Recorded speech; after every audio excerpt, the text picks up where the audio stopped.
Inaresto na sa Senado ang tinaguriang flood control king na si Curly Discaya para sa kasong malversation.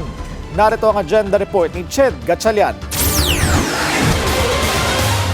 Matapos ang 9 na buwang pagkakadetenye sa Senado, sa Bulacan Provincial Jail ang bagsak ng government contractor na si Curly Discaya.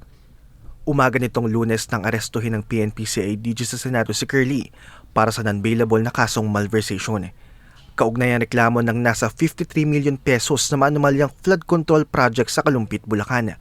Mapapansing naka-arm si Curly nang arestuhin dahil pinasurgery ang kanyang balikat habang nasa Senate detention. Hindi kakasya din yung posas doon sa kanya ng kamay niya because of the injury.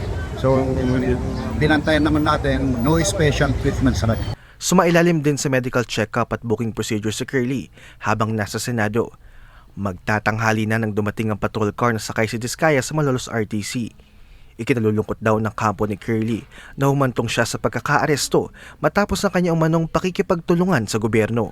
Ay bang actually naman na sa'yo bigay rin na kainan sa'yo nagsiwalat kung ano yung kalakaran sa DPWH tapos ito yung mararanasan niya. Siyempre, normal na ko sa tao na ikaw na nga tunatulog sa gobyerno, ikaw pa ang keep up with us kayo. Wala rin daw planong magpa-hospital arrest si Curly, pero balak na lang mag-motion for bail. Kasi kaya nakikita namin ng petition for bail, nawadong guilt is not strong. Yun lang naman yung purpose ng petition for bail kahit na non-bailable yung sa kaso. Pero dagdag ng kanyang abogado, may ibubunyag daw si Curly na nasa 150 na mga pangalan na sangkot umano sa flood control scandal. Ilalabas to ito ng kanyang kliyente sa tamang panahon. Dumating din si DLG Secretary John Rick Remulla sa Malolos RTC. I believe personally to dispel any doubts na may special treatment ng mga Discaya.